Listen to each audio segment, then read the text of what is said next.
Okay, welcome to week 12 lecture. All right, so now we're going to talk about not only velocity but acceleration. So a position function is what you've been working with since probably 6th or 7th grade. When you see y is equal to something, the y, also f of x, that's called the position function. Remember, the velocity function is the first derivative of the position function. So velocity is the derivative of the position function, but we call it this, velocity function, okay?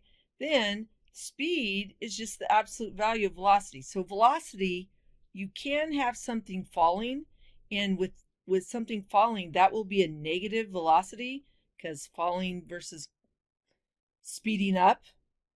But speed itself is a positive value. It's kind of almost like a direction thing. The length of something, you can't have a negative length. So speed is the absolute value of whatever the velocity is. And acceleration is speeding up, slowing down idea. So when you have a problem where it talks about changing direction, that's going to be a velocity function.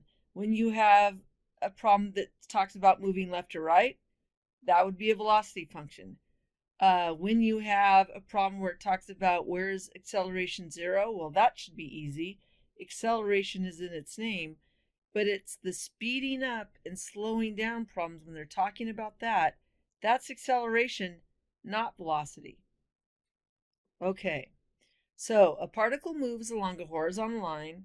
So let's say you have like a steel ball right there moving along a horizontal line.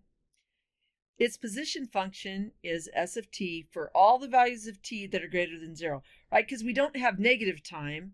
So even if a function like a cubic, you could put a negative number in there, but the only values we're going to consider for t are the values that are 0 or greater than 0. For each problem, find the velocity function. Well, velocity function is just s prime, the first derivative. So when we take, but we call it v of t. So v of t is equal to the derivative of t cubed is 3t squared. Then the derivative, subtract, and then the derivative of 9t squared, wow, is 18t. Just like that. All right. And then a particle moves along a horizontal line. Its position function, go through all that. Find acceleration. Well, acceleration is the second derivative of the position function. So when you find the first derivative, that's velocity. Make sure I didn't make a mistake on this one. So it's negative 3t squared plus 36t, subtract 81. That's velocity. Now when you take the derivative of velocity, that's acceleration. Make sure I didn't make an error here. Negative 3t squared, the derivative of that is negative 6t plus 36. And then, that's what I forgot to show you on the last one. And then you set the acceleration equal to 0. And these both share a 6. I'm going to factor out a negative 6, leaving t subtract 6. That means our t at 6 seconds or 6 milliseconds or whatever the unit of time is, that's where the acceleration would be 0. So let's come back here. So the velocity function, we're going to set that equal to 0. And then these will share a 3 and a t, leaving t subtract 6. On this one, t is equal to 6 and t is equal to 0. Well, that makes sense. If the time hasn't started and you haven't gone anywhere yet, your velocity would be 0. All right. So the instructions here, find the times when the particle changes direction. So changes direction, so think about this. If you have a cubic, in fact, I think I have it right there. So look at,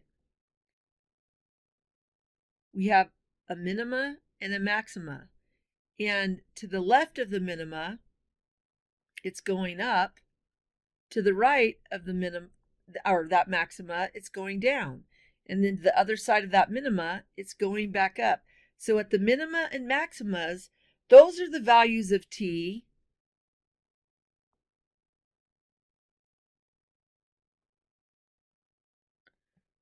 where the function switches directions. So that minimas and maximas are the first derivative. Oh, the other thing that I wanted you to be aware of, so if we factor this out, if we just want to know where this function will touch the x-axis at, because remember, if something's falling, if you had you pushed a boulder off a cliff, well, it's going to hit the ground. It's not, theoretically, it's not going to keep going down. Now, it might make a dent, but it's not going to go beyond the ground. So sometimes we need to know where the graphs actually touch the x-axis. And to do that, you still just do what you'd normally do from Algebra 1, Algebra 2 pre-calc, is factor the position function. So where t is equal to 0 and where t is equal to 12. So right here, that's 12 right there. Whoops, not,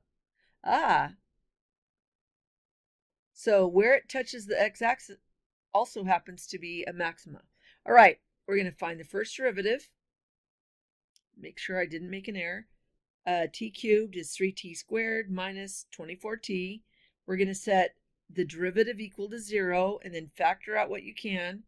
So notice 3t squared and 24t each have a 3t in common, leaving t subtract 8. So that leaves two values for t. So this t equals 0.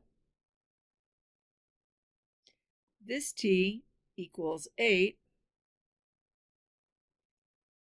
And that's where the mins and maximas are. So this right here, that's 8. So it's in those the intervals in between there. Oh, I probably shouldn't have used red. But because we only care about for the times that are greater than 0, we are not going to worry about this interval because we're not going to try to check on negative time. There isn't. So it stops right there at 0. We're not going to go less than that. So we pick a value between 0 and 8, or the at min and between the max and the min. So I chose 5. Well, 3 times 5 is 15. That's a positive sign on the outside. 5 subtract 8 is negative. So positive times negative is negative. And it says where the particle changes. Interesting. So right here, this is negative. So that means decreasing, right? So on that interval between 0 and 8, that's decreasing. Now, if we find out that in this interval it's increasing, then we will know that where t is equal to 8, that is the exact moment when it switches, it changes direction. So we're going to plug 10 into there. 3 times 10 is a positive number, positive 30. 10 subtract 8. 10 subtract 8 is positive 2. So this is a positive. That means it's increasing. Well, they switched. It went from going down to going up. So where t is equal to 8, it changes position. Now let's just check this right here. Well, actually, visually we can see that. But this, since that is the final either minima or maxima that we're talking about, where t is equal to 8, that is the location or the moment in time where the graph switches position. Okay. Now it's asking us to find the times t when acceleration is 0. Acceleration. That means second derivative, but instead of calling it s prime prime, we're just going to call it a of t. So we first find the first derivative, 3t cubed minus, 40t. Now we're going to find the second derivative. So that will be 6t minus 40. We're going to set the derivative equal to 0. 6 and 40 share a 2, leaving t subtract 20. Right? So where t is equal to 20, that is where the acceleration is 0.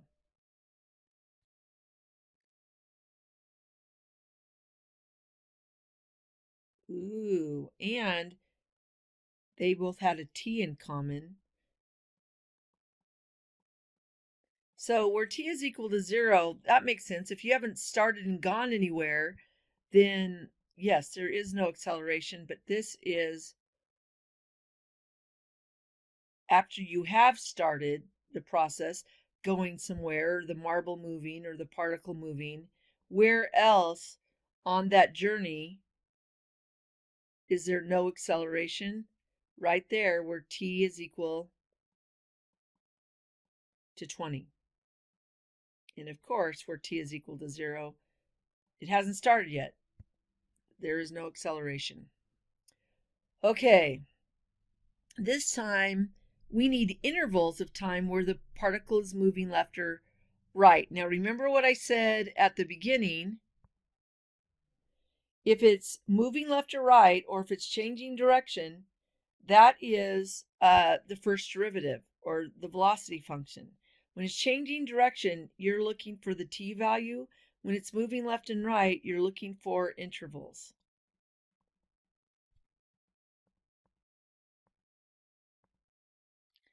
Okay, so we're looking for the first derivative. So the velocity function is 3t squared minus 26t plus 40. You set the velocity equal to 0. This is a quadratic. It's going to factor to 2 binomials. Hopefully, if not, you would plug that into the quadratic equation. Since 3 is prime, I'll put 3t and t. And then, well, let's see. Negative 20 times negative 2 is positive 40. 3t times negative 2 is negative 6t.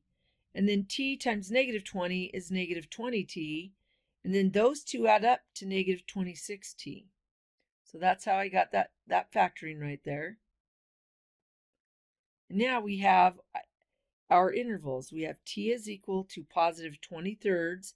By the way, that is 6.6 repeating, if you don't like the improper fraction. And then this one, t is equal to 2. Because we're looking for intervals, you do the number line. So I went ahead and put also a square around the 0 because we're not checking for any values of t less than 0. So I just kind of, I wouldn't put in like negative 10 like I normally would or something like that. Then we're going to pick our interval values. So between 0 and 2, I'm going to choose 1. Between 2 and 20/3, I'll go ahead and pick 4. And between 20/3 and after, let's see, 6 point, I'll just choose, that's almost 7. I'll just choose a 7 right there. And then we're going to look for intervals of moving left to right. Remember what we said. If it's negative, if you get a negative value, when you plug this number into the derivative, and if it's negative, that means the particle is moving left. If it's positive, that means the particle is moving right. So when we put 1 into here, 3 times 1 is 3. 3 subtract 20 is a negative number. 1 subtract 2 is a negative number. A negative times negative is positive. So because that is positive, we are moving right. And now I'm going to put 4 in there. 3 times 4 is 12. 12 subtract 20 is a negative number. 4 subtract 2 is positive 2. A negative times positive is negative, so that means we are moving left. I don't know if it's better to do that. All right. And then I'm going to put 7 in there. 3 times 7 is 21. 21 subtract 20 is a positive number. And 7 subtract 2 is positive. So this is positive. That means we're moving right. And that's all you really have to do. But graphically, I want you to kind of see what we're talking about. So the first derivative, right there at the mins and the maxes, here's your 2. Right here, that's the 23rds. And then, so you can see on this interval, right here between 0 and 2, that's above the x-axis. That's positive.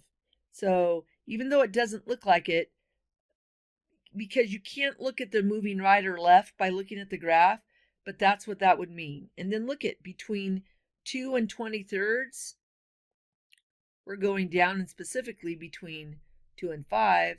And then after 23rds, it's increasing again. But when we're talking about moving left or right, when you plug it into the derivative, if it's positive, the particle is moving right. When it's negative, the particle is moving left. Okay, so now intervals of time. So intervals, another number line problem. Slowing down and speeding up, well, that is acceleration. Okay, so acceleration is the second derivative, right? It's the second derivative of the position function.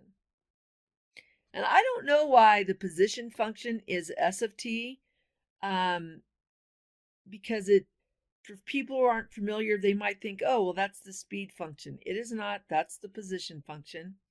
Okay, so the derivative would be negative 3t squared plus 30t. Oh, good. There we go. Then the second derivative, which is acceleration, is negative 6t plus 30. And then we're going to set acceleration equal to 0. And then I'm going to factor out a negative 6. That leaves negative 6t divided negative 6 is positive t. 30 divided negative 6 is negative 5. So our t value will be 5 on the number line. And then remember, we can't go less than 0. And then if we factor this out up here, this is where, these two places is where the graph would touch the x-axis. So I kind of wanted you to be aware of that. And now I'm going to choose, I'll just put these in a lighter color. I'll choose 2 and I'll choose 6. And what we're doing, if it's negative, then that means it's slowing down. And if it's positive, that means it's speeding up. So I'm going to plug 2 into here. Well, look at on the outside of that parentheses is a negative sign. 2 subtract 5 is negative. Since this is a positive, we are speeding up in this interval. Okay? And let me go ahead. So this is a graph that would look like this. And at 0, so if I did, maybe I did something like that. Right there at 0 and right there at 10 is, if we factored out a negative 3t, that leaves t subtract 10. Yeah, where t is equal to 0 or t is equal to 10 is where the graph touches, and it actually would look more like this, because the multiplicity,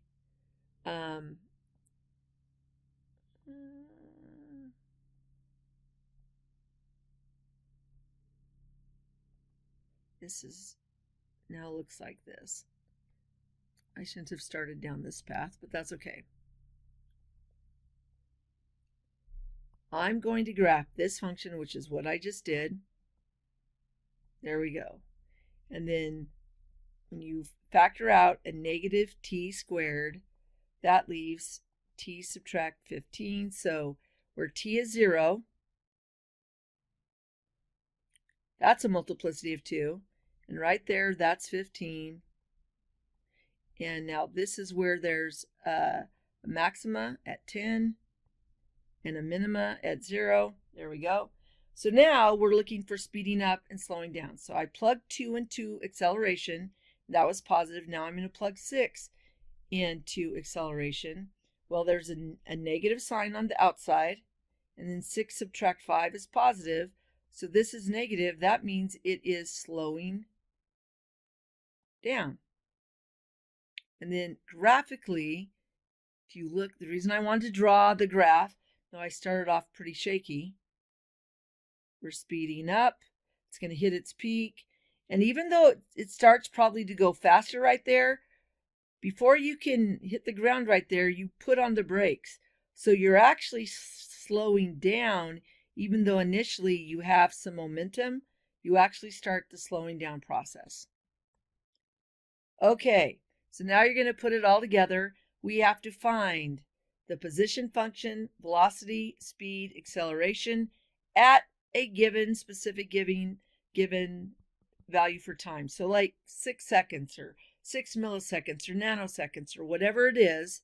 So the position function is s of t is t cubed minus 15t squared. So you would write that, and then you would write s of 6, yes, you have to write this, is equal to, everywhere there's a t, you plug in a 6. So 6 cubed minus 15, 6 squared. So, oh, that looked like 5 again. So s of 6 is equal to negative 324. The velocity function is the first derivative. So it's 3t squared minus 30t. So then you do v of 6, which is 3 times 6 squared, subtract 30 times 6, and that equals negative 72. But remember what speed is. Speed is the absolute value of velocity. That inside the absolute value there, I just put the velocity function. Here's velocity. So the absolute value of negative 72 is positive 72. That's the speed. And speed, remember, is units per time. And then the acceleration is the second derivative. So we take the derivative of 3t squared, subtract 30t, which gives us 6t subtract 30, and then we plug 6 into the function. So a of 6 is equal to 6 times 6 subtract 30, which is 6. And then remember, that's 6, it's units over time. Okay, so I'm going to end that here. This video will be about position and velocity. In all the remaining videos, I'm going to do one of each type of the optimization and related rates problem. That way, if you only have to look at one of those, you can look over it, and you only have to choose one video. But so there will be 4, 5, 6 videos to watch, but they will be in smaller, other than this one, they will be smaller. All right, that's it for this one.